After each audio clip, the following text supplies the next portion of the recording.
How's it going, everyone? We have the major PlayStation Plus update for the month of May, and all things considered, I do personally think this is a good month. However, I am going to be real with you guys.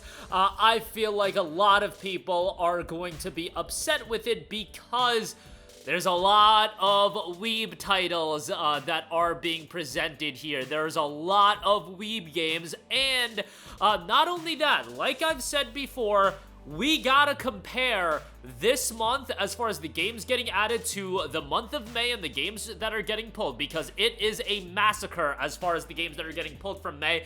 And I would argue, and I think it's pretty definitive, that the games leaving the service way more value than the games getting added to the service. So from that standpoint, it's a trash month, honestly. It's a trash month when you compare the value of games leaving versus games getting added. What did they say when they increased the PlayStation Plus prices? Wasn't it something like we expect to offer the same value or even increase the value of the Plus subscription service? Oh, I don't know, something like that. But nonetheless, let's go over the games getting added. You have Sandland, which is a game that came out in early 2024, so it's a relatively recent release. So, you know, from a value standpoint, that is a nice addition. I just feel like that's a game that a lot of people are going to look at it and not see a lot of value in it. But, you know, for fans of JRPGs, I do think it's something that you'll end up, you know, enjoying. Soul Hackers 2 is a game that I really liked. It's not amazing. It has a lot of issues. Some of the dungeon design in this game is absolutely terrible, but I did have a good time with Soul Hackers 2. Thought it had a great soundtrack, and I thought the story was pretty interesting. Loved the main character, Ringo. I thought she was a super likable character, but, yeah, it's not a blowaway JRPG. It's really middle of the road, but I've said it before with a lot of middle of the road JRPGs. Sometimes they just randomly really resonate with the hardcore JRPG fans, and like Soul Hackers 2 really did resonate with me. Like, I had a great time with it. Five Nights at Freddy's Help Wanted Full-Time Edition Battlefield 5 is getting added as well, so there you go with that. Stalkers Legend of the Zone Trilogy. Remember that this is getting an upgrade, so this PlayStation Plus release of it is coinciding with a free PS5 upgrade, or, you know, if you own the PS4 version, it gets a free upgrade to the PS5 version, which we'll talk about in a different video, but that does give you a lot of value. So I have to say, Stalker Legend of the Zone Trilogy probably, for my money, is the biggest standout, given that it's coming out coinciding with an upgrade, a sizable upgrade at that. You know, it would be nice to have Stalker 2 on PlayStation 5, but hopefully by the end of this year, maybe early next, we can finally get Stalker 2 on the PlayStation 5, you know, get a lot of those bugs ironed out as well. But this includes the entire Stalker trilogy, the original trilogy.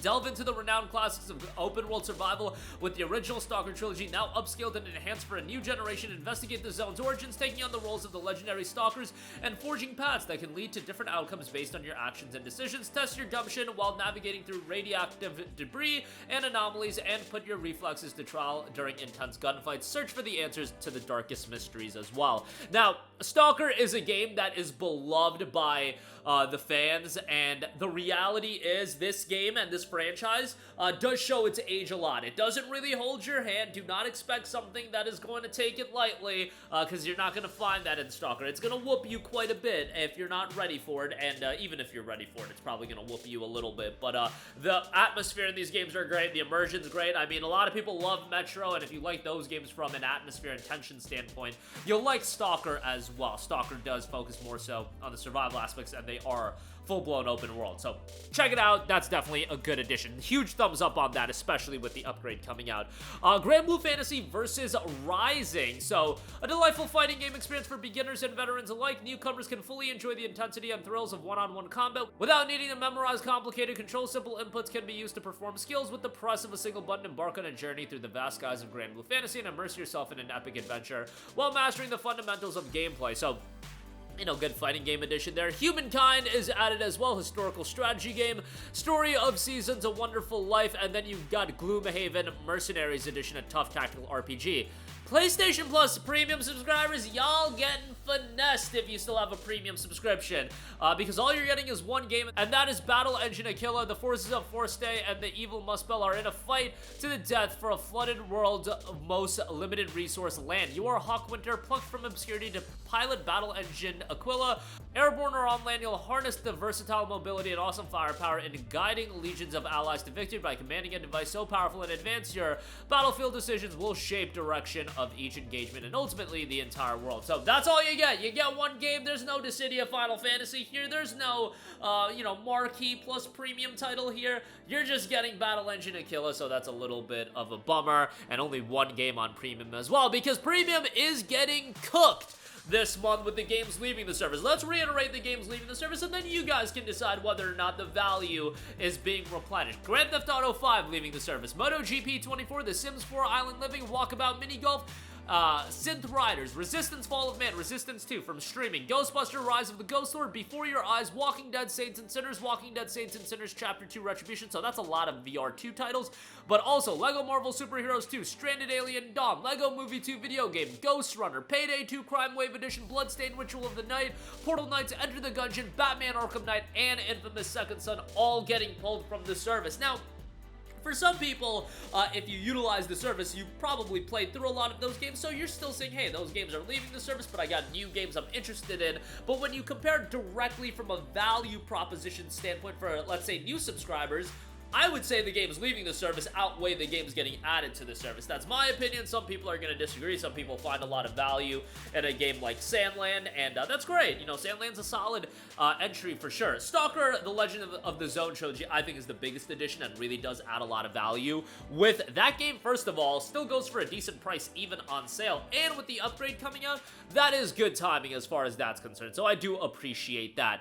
Overall, I would say a fairly lackluster update, especially from a PlayStation Plus Premium standpoint. What are we doing with PlayStation Plus Premium? When Premium was initially introduced and I had the ideas of all of these classic games getting added, you're talking about a repertoire of titles on the PlayStation 2, PlayStation 1, even PS3 games. You know, we had the idea maybe we'll implement PS3 backwards compatibility. Could you figure that if you got that and you got those games playable through Plus Premium as well? No, nowadays you're just removing the streamable PS3 games from Plus Premium as well with Resistance and Resistance 2, and the PS1, PS2, and PSP offerings are rather weak. There are so many great PSP games. I don't know if you can work out a deal with Rockstar to get a GTA Chinatown Wars, a Dissidia Final Fantasy from Square Enix, Ratchet and Clank titles. Those are in-house owned IPs. How are we not getting those games on the service?